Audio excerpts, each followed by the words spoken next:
கர்த்தருக்கு ஸ்தோத்திரம்.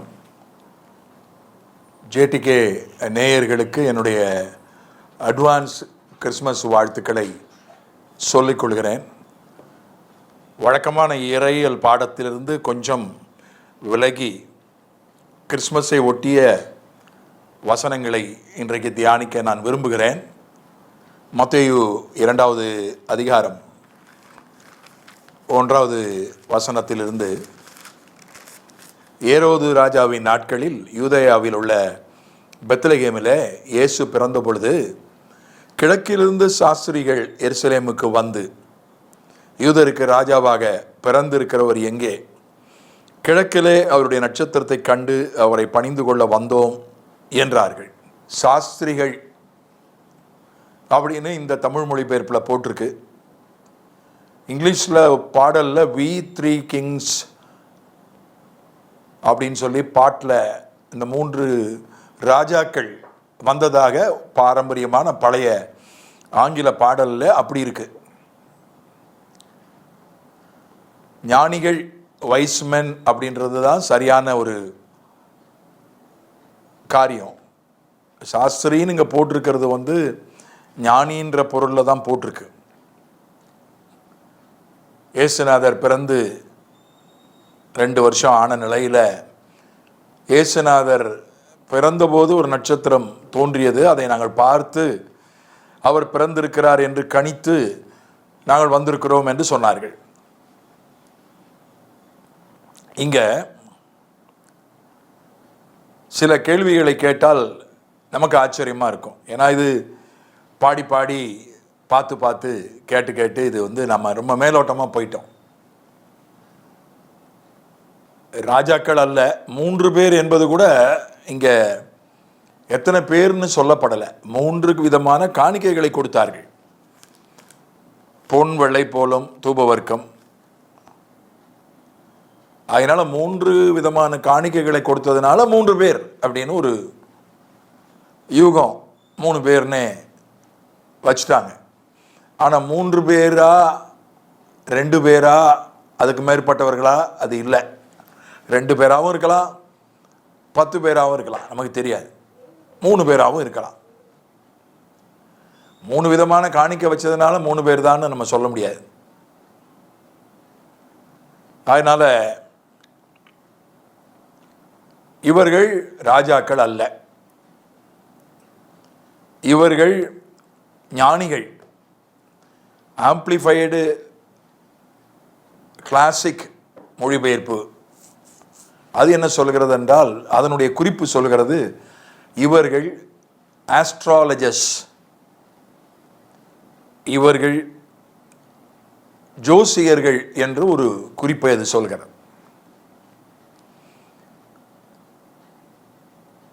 பைபிளில் அப்படி இல்லை. ஆனால் அந்த ஆம்பிளிஃபைடு கிளாசிக் மொழிபெயர்ப்பினுடைய விளக்கத்தில் தான் ஒரு குறிப்பு தான் அது. அது அர்த்தமாக சொல்லப்படலை, ஒரு குறிப்பு. ஆஸ்ட்ராலஜர்ஸ் அப்படின்னா ஜோசியர்கள் தான் அர்த்தம். வான சாஸ்திர நிபுணர்கள் அது வேற. அவங்க ஸ்பேஸ் சயின்டிஸ்ட், அவங்க வேற. வானவெளியை ஆராய்ச்சி பண்ணுகிறவர்கள் அவங்க வேற.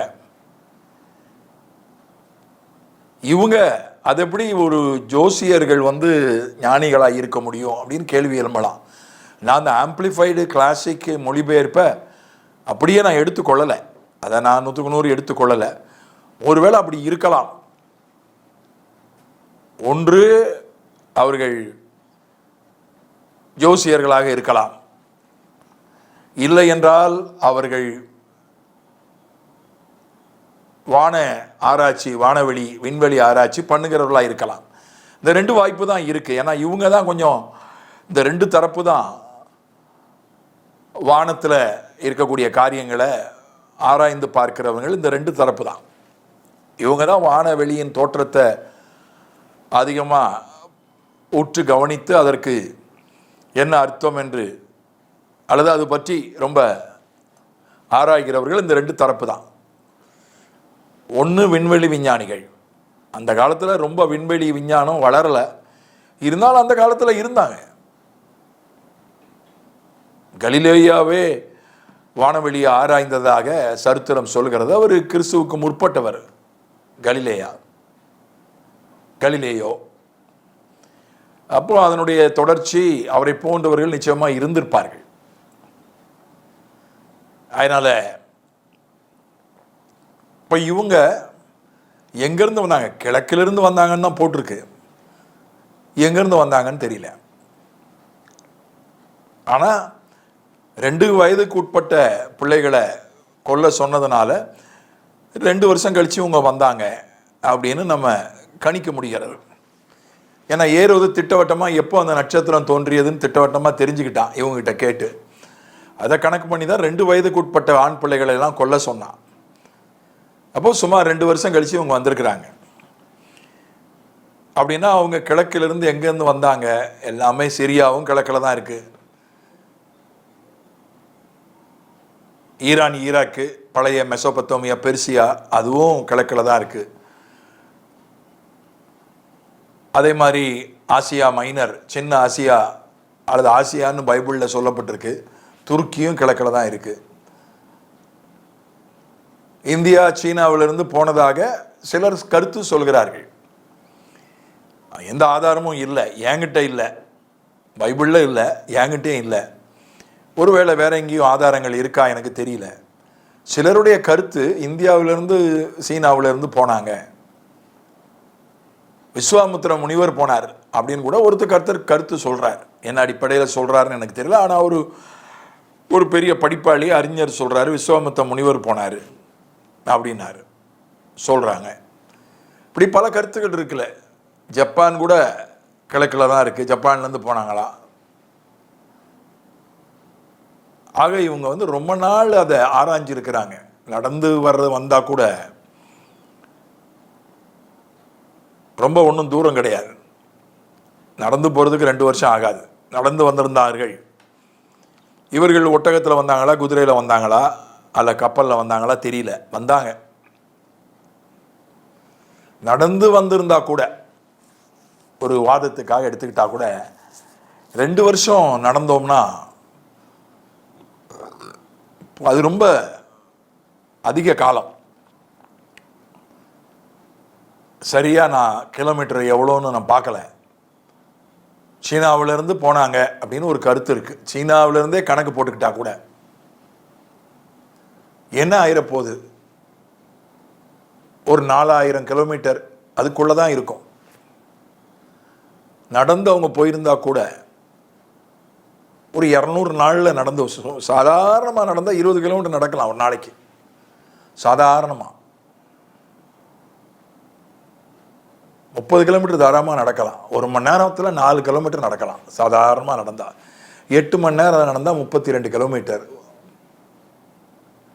அப்போ 150 நாள், 150 நாளில் நடந்து வந்துடலாம். இப்போ 2 வருஷம்ன்றது 720 நாள், யூத கேலண்டர் படி 720 நாள். அப்போ 150 நாள் கழிச்சிட்டோம்னா 550 நாள், சுமார் 550 நாள் அவங்க ஆராய்ச்சி பண்ணியிருக்கலாம். ஒரு நட்சத்திரம் தோன்றியது, புதுசாக ஒரு நட்சத்திரத்தை அவங்க பார்த்துருக்காங்க. நட்சத்திரம் இன்னும் கூட புதுசாக இருக்கு, இன்னும் கூட விஞ்ஞானிகள் எண்ணி முடிக்கலை. நான் சொல்வது ஆதாரபூர்வமான விஞ்ஞானம். ஆதாரபூர்வமான விஞ்ஞானத்தின்படி இன்றும் கூட எண்ணி முடிக்கலை எத்தனை நட்சத்திரம் இருக்குன்னு. நிறைய எண்ணிட்டாங்க, பல கோடி நட்சத்திரங்கள் எண்ணிட்டாங்க. ஆனால் இன்னும் எண்ணி முடிக்கலை, முழு எண்ணிக்கை தெரியாது. அதனால் அது எண்ண முடியாதுன்னு தான் ஆண்டவரே சொன்னார். நட்சத்திரத்தை எண்ண முடியாது, அது மாதிரி உன் சந்ததியும் இருக்கும்னு ஆண்டவர் சொன்னார். அதனால ஒரு நட்சத்திரத்தை பார்த்துருக்காங்க. அது ரெண்டுமே நம்ம எடுத்துக்கொள்வோமே, அது விண்வெளி விஞ்ஞானமாக இருக்கணும் அல்லது ஜோசியமாக இருக்கணும். இப்போ ஜோசியத்தில் என்னுடைய ஞாபகம் சரியாக இருக்குமானால் 27 நட்சத்திரங்கள் என்று நான் நினைக்கிறேன். என்னுடைய ஞாபகம் சரியாக இருக்குமானா 27 நட்சத்திரத்தை வச்சு தான் அவங்க என்ன பண்ணுறாங்க, கணிக்கிறாங்க. 27 நட்சத்திரத்துக்குள்ளே அத்தனை மனிதர்களையும் கொண்டு வந்துடுறாங்க 27 நட்சத்திரத்துக்கு கீழே. இப்போ ஒருத்தருக்கு ஒரு நட்சத்திரம் வச்சா கூட அவ்வளோ நட்சத்திரம் இருக்குது. இப்போ 855 கோடி இன்றைய மக்கள் தொகை. இப்போ இந்த 855 கோடி நட்சத்திரம் அதுக்கு மேலேயே இருக்கு. ஒவ்வொருத்தருக்கு ஒரு நட்சத்திரம், உனக்கு இந்த நட்சத்திரம், உனக்கு அந்த நட்சத்திரத்துக்கும் சம்பந்தம் இருக்கு அப்படின்னு சொன்னா கூட அதுல ஏதோ ஒரு அர்த்தம் இருக்கிறது. ஆனா ஜோசியம் ஜாதகம் என்ன சொல்லுதுன்னா 27 நட்சத்திரத்துக்குள்ள, அது ஒவ்வொரு நட்சத்திரத்தையும் 4 வேற பிரிக்கிறாங்க. இந்த 27 நட்சத்திரத்துக்குள்ள அத்தனை பேரையும் அடக்கிடுறாங்க. எந்த நட்சத்திரத்தில் நீங்க பிறந்தீங்க அப்படின்னு கேட்குறாங்க. இப்போ 27 பிரிச்சிடுறாங்க காலத்தை. இப்போ அதுக்குள்ள கொண்டாந்துடுறாங்க எல்லாரையும், எல்லாருடைய ஜாதகத்தையும் அதில் கொண்டாந்துடுறாங்க. இப்போ 27 தானே, அப்போ அவங்களுக்கு பொறுத்தவரை 27 தான். ஆனால் அவங்களுக்கே தெரியும், வானத்தில் பார்த்தா தெரியக்கூடிய நட்சத்திரங்களை எண்ணாலே அது நூற்றுக்கணக்கில், கண்ணுக்கு வெறுங்கண்ணுக்கு தெரியக்கூடியதை எண்ணினாலே நூற்றுக்கணக்கில் எண்ணிடலாம். ஆனால் உண்மையில் அது கோடிக்கணக்கில் இருக்குது, எண்ண முடியாத அளவு இருக்குது. இது எதில் இருந்தாலும் இது அதிசயம் தான், அற்புதம் தான். ஏன்னா ஒரு நட்சத்திரம் புதுசாக தோன்றி இருப்பது ஒன்றும் விசித்திரம் அல்ல, அது ஆச்சரியம் அல்ல, அது வழக்கத்துக்கு மாறான விஷயம் அல்ல, சாதாரண விஷயம். இப்போ அந்த நட்சத்திரம் தோன்றியதற்கு அல்லது அந்த நட்சத்திரத்தை இவங்க கண்ணில் பட்டதற்கு காரணம் ஒரு ராஜா பிறந்திருக்கிறார். வெறும் ராஜான்னு இவங்க நினச்சிருந்தா அவ்வளோ தூரத்துலேருந்து வந்திருக்க மாட்டாங்க. ஏன்னா யூத நாடு ஒன்றும் வல்லரசு கிடையாது, பேரரசு கிடையாது. யூத நாடு அடிமைப்பட்டு தான் கிடக்கு. யூத நாடு அடிமைப்பட்டு தான் கிடக்கு. ரோம பேரரசு தான் அங்கே ஆண்டு கொண்டு இருக்கிறது. ரோமருக்கு அடுத்த வாரிசு, ரோமர் சக்கரவர்த்திக்கு அடுத்த வாரிசு பிறந்துட்டா, அடுத்த ராஜாவாக போகிற மூத்த இளவரசன் பிறந்துட்டான், இவங்கெல்லாம் போனாங்கன்னா அதில் அர்த்தம் இருக்குது. ஏன்னா உலகத்தின் பெரும்பகுதியே ரோம சக்கரவர்த்தி ஆளுகிறார், அவருக்கு பிறக்கக்கூடிய மூத்த மகன் அடுத்து ஆள போகிறாரு. அதனால் இவங்கெல்லாம் வந்தாங்கன்னா அர்த்தம் இருக்குது. யூதாவே ஒரு அடிமை, ரோம பேரரசின் கீழே இருக்கக்கூடிய ஒரு அடிமை நாடு, சின்ன நாடு. அதற்கு ராஜா பிறந்திருக்கிறார்ன்றதுக்காக ஒரு நட்சத்திரம் தோன்றினாலும் கூட இவர்கள் வர வேண்டிய அவசியம் இல்லை. அவர்கள் என்ன ஒரு எண்ணம், கருத்து அவர்களுக்கு இருந்ததுன்னா, உலகத்தையே ஆளப்போகிறவர். ஏன்னா பழைய ஏற்பாட்டில் தீர்க்க தரிசனங்கள் இருக்கு. ஒரு யூத ராஜா, ஒரு தாவீதின் சன்னதியில் வருகிற ஒரு ராஜா, நம்ம எரேமியா 33 அதை படிக்கிறோம். தாவீதின் சிங்காசனத்திலிருந்து ஒருவர் இந்த உலகத்தையே ஆளுவார் என்ற ஒரு தீர்க்க தரிசனம் எரேமியா 33 இருக்கு. சங்கீதம் 2 இருக்கு, ஏசாயா 11 இருக்கு, ஏசாயா 65 இருக்கு, ஏசாயா 66 இருக்கு, சகரியா 14 இருக்கு. ஆக ஒரு தாவீதினுடைய வம்சத்தில் வருகிற ஒரு யூதன், ஒரு யூத ராஜா இந்த உலகத்தை ஆளுவார்னு தீர்க்க தரிசனம் இருக்கு. அது இயேசு கிறிஸ்துவனுடைய 1000 வருஷ அரசாட்சியை பற்றி தீர்க்க தரிசனம்.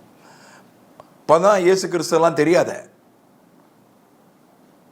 இப்போதானே அவர் பிறந்திருக்கிறார். பழைய ஏற்பாடு தானே தெரியும். ஒருவேளை பழைய ஏற்பாடு அவர்களுக்கு தெரிந்திருக்கலாம்.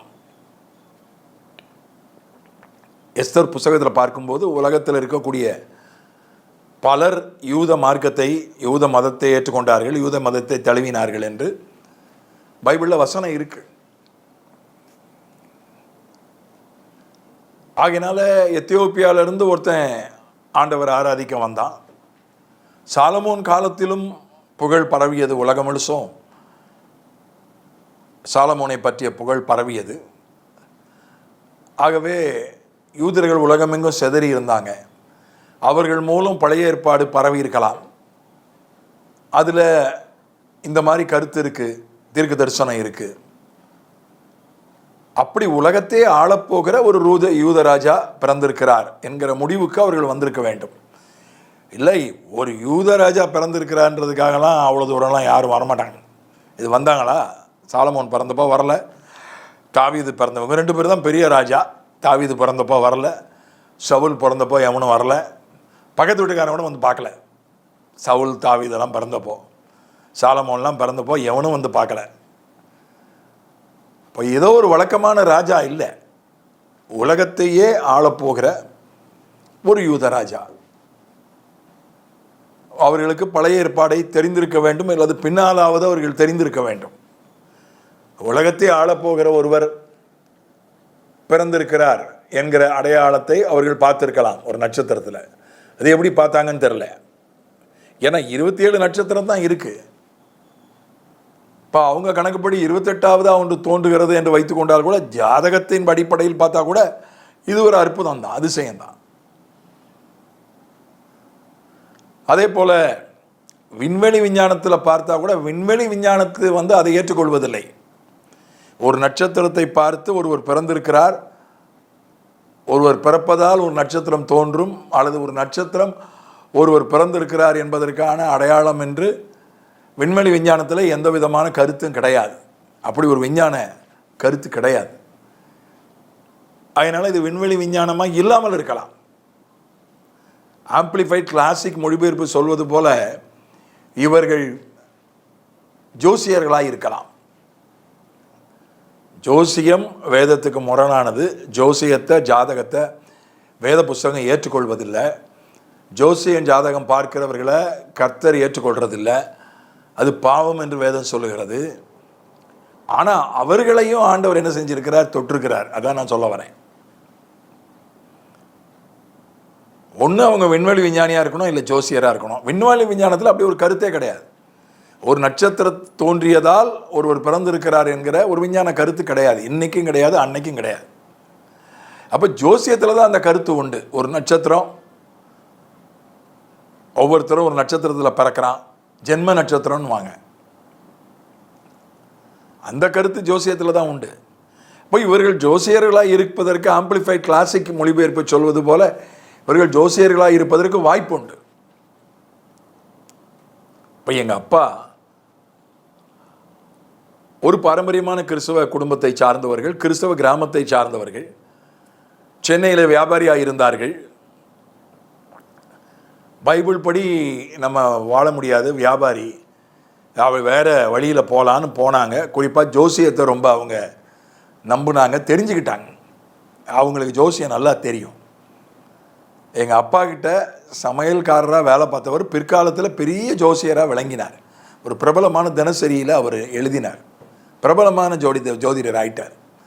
எங்கள் அப்பாவுக்கு அந்தளவுக்கு ஜாதகம் தெரியும், ஜோசியம் தெரியும். ஆனால் அதை அவர்கள் ஒரு தொழிலாக செய்யவில்லை.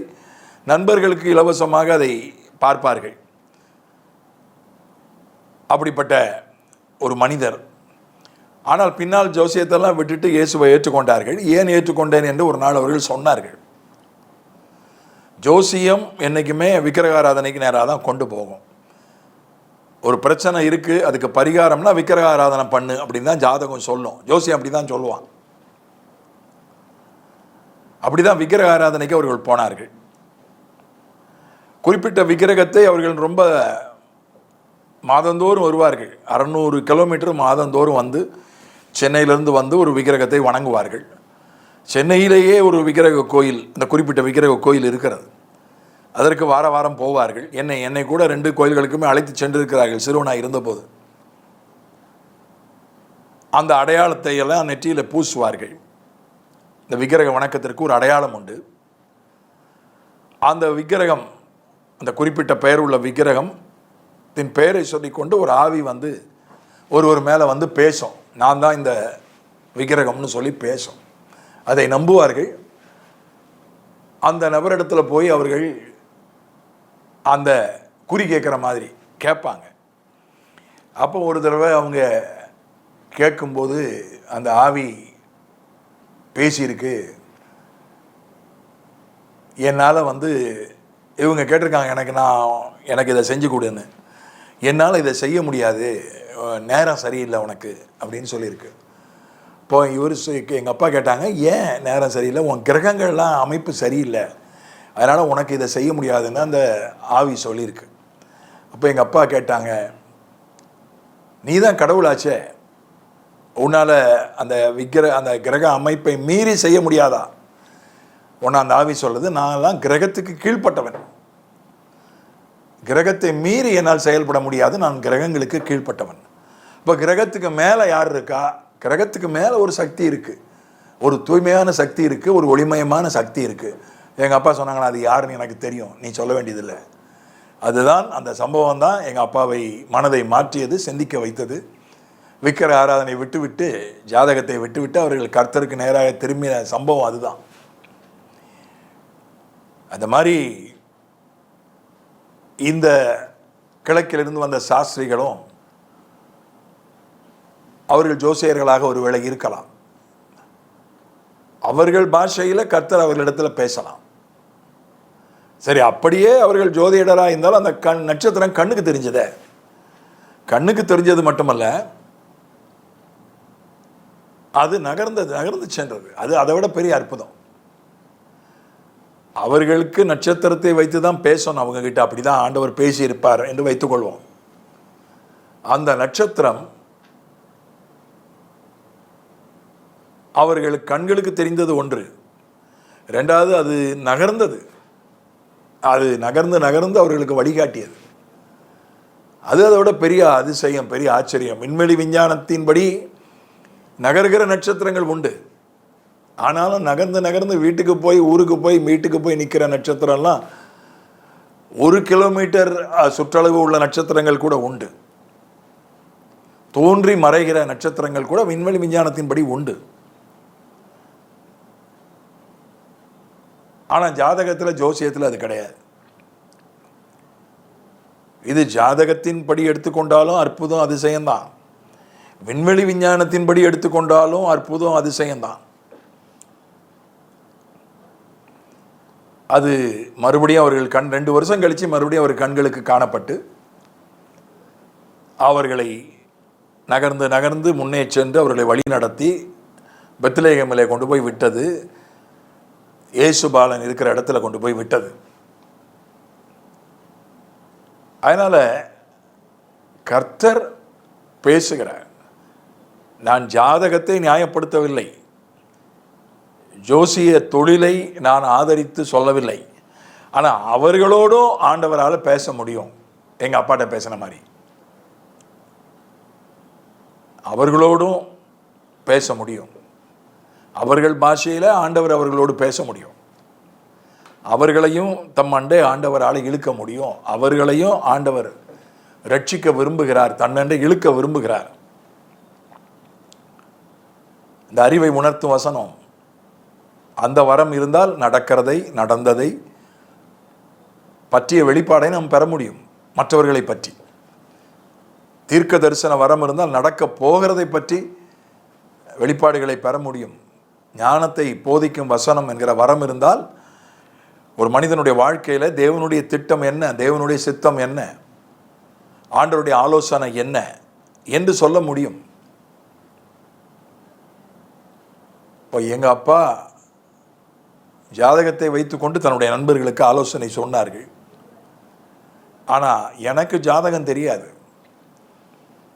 நான் ஆண்டவருடைய பரிசுத்த ஆவியானவருடைய வெளிப்பாட்டை வைத்துக்கொண்டு நான் ஆலோசனை சொல்கிறேன். அதனால் இதற்கு மாற்று இதுதான், பரிசுத்த ஆவியின் வரங்கள் தான். அவர்கள் ஒன்றும் தூரமானவர்கள் அல்ல. சாமியார்களோ, ஜோசியர்களோ, பூஜாரிகளோ ஒன்றும் கர்த்தருக்கு தூரமானவர்கள் அல்ல, கர்த்தருக்கு வேண்டாதவர்கள் அல்ல, கர்த்தருக்கு பிடிக்காதவர்கள் அல்ல. அவருடைய காரியங்கள் ஒருவேளை வேத புஸ்தகத்துக்கு முரணாக இருக்கலாம். அவர்களுக்காகவும் நம்ம ஜெபிக்கணும், அவர்களுக்கும் சுவிசேஷம் சொல்லப்படணும், அவர்களும் ஆண்டவர் அண்டை இழுக்கப்படணும். அதுதான் இந்த கிறிஸ்மஸின் போது நாங்கள் உங்கள் முன்னால் வைக்கிற ஒரு சிந்தனை, உங்கள் முன்னால் வைக்கிற ஒரு ஜெப குறிப்பு. எப்படிப்பட்டவர்களுக்காக ஜெபியுங்கள்? ஜாதகர்களுக்காக, குறி சொல்லுகிறவர்களுக்காக, பூஜாரிகளுக்காக, சாமியார்களுக்காக ஜெபியுங்கள். முடிந்தால் அவர்களுக்கு ஆண்டவரை பற்றி சொல்லுங்கள். இதுவே இந்த கிறிஸ்மஸில் நாம் செய்ய வேண்டிய ஒரு காரியம் என்று நான் விசுவாசிக்கிறேன். பிதாவே, இயேசுவின் நாமத்தில் இந்த வான சாஸ்திரிகள் நீர் பிறந்தபோது நட்சத்திரத்தை பார்த்து உம்மை காண வந்த சாஸ்திரிகளை பற்றி கொஞ்சம் அலசி ஆராய சிந்திக்க எங்களுக்கு நீர் உதவி செய்தீர். ஆண்டவரே, அவர்கள் ஜோசியர்களாக இருக்கலாம், அவர்கள் அப்படியா இருந்தாலும் கூட நட்சத்திரம் தோன்றியது அது அற்புதம்தான், நட்சத்திரம் நகர்ந்து வழிகாட்டியது அற்புதம்தான். ஆண்டவரே, 2 வருஷம் அவங்க அதே வேலையாக இருந்திருக்கிறாங்க. 2 வருஷம். அதுக்கப்புறம் தான் நீர் கனவுலே அவர்களோடு பேசி அவர்களை வேறு வழியில் நடத்தினீர். உம்மை ஆராதித்தார்கள், உமக்கு காணிக்கை கொடுத்தார்கள். அதனால் இப்படிப்பட்ட காரியங்களில் ஈடுபட்டிருக்கிற மக்களுக்காக எங்கள் தேசத்தில் நிறைய பேர் உண்டு. ஜோசியர்கள், சாமியார்கள், குறி சொல்லுகிறவர்கள், பூஜாரிகள் எங்கள் தேசத்தில் நிறைய உண்டு. ஆண்டவரே, அவர்கள் உமக்கு தூரமானவர்கள் அல்ல, உமக்கு வேண்டாதவர்கள் அல்ல, உமக்கு பிடிக்காதவர்கள் அல்ல. இந்த கிறிஸ்துமஸ் நாட்களில் அவர்களுக்காக நாங்கள் ஜெபிக்கிறோம். அவர்களும் உம்மை அறிந்து கொள்ள ஏதோ ஒரு விதத்தில்,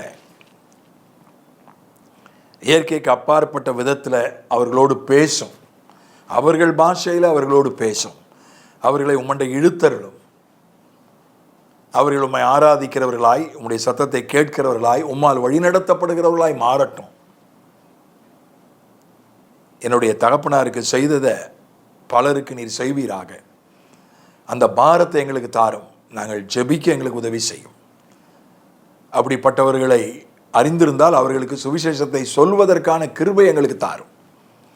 இந்த கிறிஸ்துமஸ் நாட்கள் அர்த்தமுள்ளதாக இருக்க எங்களுக்கு உதவி செய்யும். இயேசுவின் மூலம் பிதாவே, ஆமென்.